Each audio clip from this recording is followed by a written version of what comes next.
నమస్తే, welcome to మెకా9 TV. భారతదేశం ఇక మావోయిస్టు రహిత దేశం. ఈ మాట చెప్పింది సాక్షాత్తు దేశ హోంమంత్రి అమిత్ షా. కానీ ఈ ప్రకటనతో ఒక అతిపెద్ద మిస్సింగ్ పజిల్ దాగి ఉంది. సుమారు 2 దశాబ్దాల పాటు భారత ప్రభుత్వానికి కంటి మీద కునుకు లేకుండా చేసి దండకారణ్యంలో విప్లవ సామ్రాజ్యాన్ని నడిపిన మావోయిస్టు మాజీ సుప్రీం కమాండర్ ఎక్కడున్నాడు?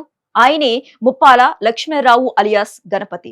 ఈ టాప్ కమాండర్ బతికే ఉన్నాడు, కానీ అడవుల్లో లేడు అని తెలంగాణ డీసీపీ శివధర్ రెడ్డి స్వయంగా స్పష్టం చేశారు. పోలీసుల మోస్ట్ వాంటెడ్ లిస్ట్ లో ఉన్న ఈ 76 ఏళ్ల వృద్ధ దళపతి అడవుల్లో లేకపోతే మరెక్కడున్నాడు?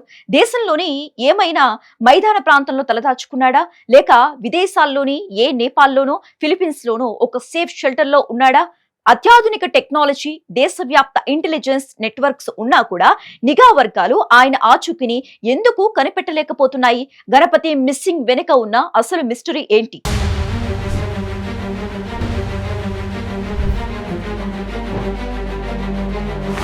రాజకీయాల్లో వ్యూహాలు ఎలా ఉంటాయో సాయుధ పోరాటాల్లో అజ్ఞాత వ్యూహాలు అంతకంటే పగడ్బందీగా ఉంటాయి. జగిత్యాల జిల్లాకు చెందిన ముప్పాల లక్ష్మణరావు అలియాస్ గణపతి 2004 నుంచి 2018 వరకు సిపిఐ మావోయిస్టు పార్టీకి ప్రధాన కార్యదర్శిగా పనిచేశారు.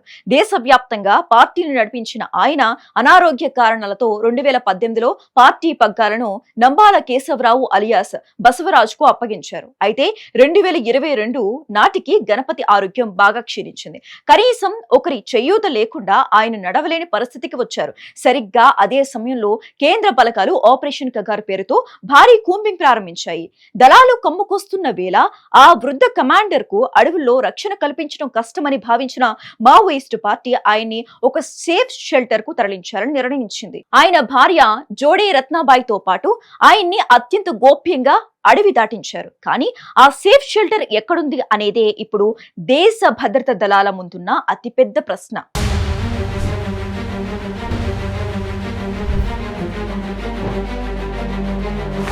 శత్రువుల కళ్ళుగప్పి ఒక మోస్ట్ వాంటెడ్ లీడర్ ను మైదాన ప్రాంతాలకు తీసుకురావటం అనేది మామూలు విషయం కాదు.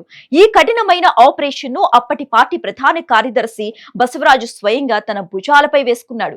గణపతిని, ఆయన భార్యను ఒక రక్షిత ప్రాంతానికి తరలించటమే కాదు, వారు కొన్నేళ్ల పాటు గడప దాటి బయటికి రాకున్నా ఇబ్బందులు కలగకుండా బసవరాజు పగడ్బందీగా ఆర్థిక ఏర్పాట్లు కూడా చేశారు. ఆ సేఫ్ షెల్టర్ ఏ రాష్ట్రంలో ఉంది, లేక భద్రతా దళాలకు ఏ మాత్రం దొరకకుండా నేపాల్, ఫిలిప్పీన్స్ లాంటి దేశాలకు తరలించారా అన్న ఆ ఒక్క సీక్రెట్ పార్టీలో కేవలం బసవరాజుకు మాత్రమే తెలుసు. ఆ ప్లాన్ ఎంత పర్ఫెక్ట్ గా అమలు జరిగిందంటే నేటికి భారత ఇంటెలిజెన్స్ విభాగాలకు కనీస క్లూ కూడా దొరకలేదు.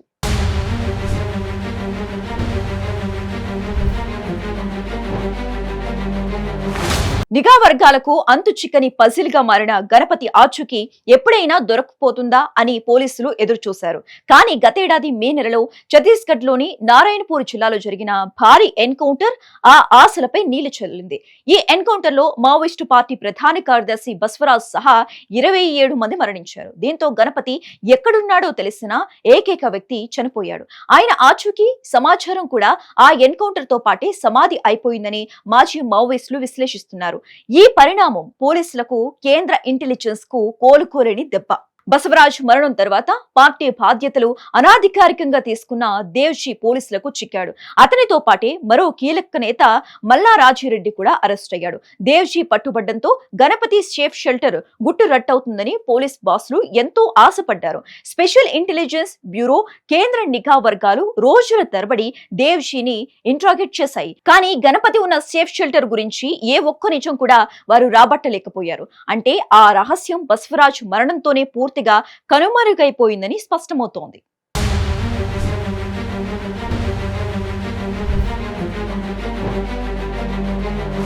టెక్నాలజీ, సీసీ కెమెరాలు, శాటిలైట్ నిఘా ఎంత పెరిగినా పక్కా మావోయిస్టు గెరిల్లా వ్యూహం ముందు అప్పుడప్పుడు వ్యవస్థలు కూడా తలొగ్గక తప్పదు అనటానికి గణపతి ఎపిసోడ్ ఒక ఉదాహరణ. బసవరాజు తన సుప్రీం కమాండర్ కు ఇచ్చిన ఆ safe shelter protection Indian intelligence కే ఒక ఛాలెంజ్ లా మారింది.